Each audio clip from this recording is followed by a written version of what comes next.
జనగామ జిల్లా కేంద్రంలోని న్యూ విజయ scanning centre ను అకారణంగా 3 రోజులు మూసివేయడాన్ని తీవ్రంగా ఖండిస్తున్నట్లు ఆ సంస్థ తెలిపింది. డిఎంహెచ్ఓ మరియు సిబ్బంది కుట్రపూరితంగా వ్యవహరించారని, గతంలో ఫిర్యాదుదారుడు విత్డ్రా చేసుకున్న రాజకీయ కక్ష సాధింపులతో ఇలా చేస్తున్నారని ఆరోపించారు. దళితుడినైనా తన ఎదుగుదలను అడ్డుకునే ప్రయత్నమని, 5 ఏళ్లుగా ఎలాంటి రిమార్కులు లేకుండా నడుస్తున్న తమ సంస్థ కోవిడ్ లోనూ సేవలు అందించిందని పేర్కొన్నారు. ప్రభుత్వ వైద్యులు తమ స్కానింగ్ సెంటర్ల కోసం బురద జల్లుతున్నారని ఆవేదన వ్యక్తం చేస్తూ పోరాటం చేస్తామని తెలిపారు.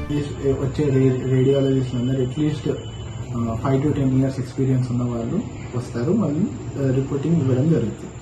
అయితే రీసెంట్ న్యూస్లో నేను టిఫా స్కానింగ్లో తప్పు రిపోర్ట్ ఇచ్చామని చెప్పారు. కానీ ఆ రోజు ఆమెకి టీఫా స్కాన్ ఎవరైతే తీసుకున్నారో ఆమెకి 20 weeks నిండి ఉంది. అయితే ఆ రోజు బేబీ ఎలా ఉన్నదో, ఏ పొజిషన్లో ఉన్నారో అలా తీసి ఇవ్వడం జరిగింది. అయితే కంప్లైంట్ ఎవరైతే కంప్లైంట్ చేశారో వాళ్ళు కంప్లైంట్ విత్డ్రా కూడా చేయడం జరిగింది. అయితే ఈ రోజు వచ్చి మా స్కానింగ్ సెంటర్ని క్లోజ్ చేసి 50,000 వరకు, అసలు 50,000 ఫైన్ అనేది ఇక్కడనైతే వినలేదు. అంత హ్యూజ్ ఫైన్ అయితే ఉండదు. కానీ ఇది నేను దళితునని మా మీద కక్ష సాధింపు కోసం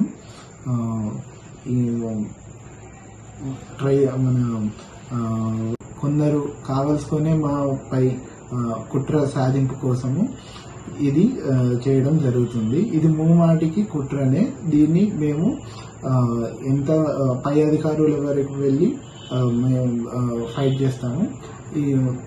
ఇది మాత్రం 100% కుట్రనే. కోవిడ్లో కూడా మేము మంచి సేవలు అందించాము. మా మీద ఎలాంటి రిమార్క్ లేదు ఇప్పటి వరకు. కానీ ఇట్లా closure after withdrawal, complaint withdrawal కూడా ఇట్లా స్కానింగ్ సెంటర్ క్లోజ్ చేసుడు, దాని మీద 50,000 రూపీస్ ఫైన్ వేసుడు అనేది కరెక్ట్ కాదు. ఇది 100% కుట్ర. జనగామ ప్రజలందరికీ విజయ స్కానింగ్ సెంటర్ ఎలాంటిదో, మేము ఎలా రిపోర్టింగ్ ఇస్తాము, ఎలా కస్టమర్ ఎక్స్పీరియన్స్ ఉంటుంది అనేది వాళ్ళకి తెలుసు. ఇది జనాలందరూ చూస్తున్నారు. ఇది మేము పై అధికారుల వరకు తీసుకెళ్ళి మేము ఫైట్ చేస్తాము. మేము ఇది అయితే 100% కుట్రగా మేము భావిస్తున్నాము.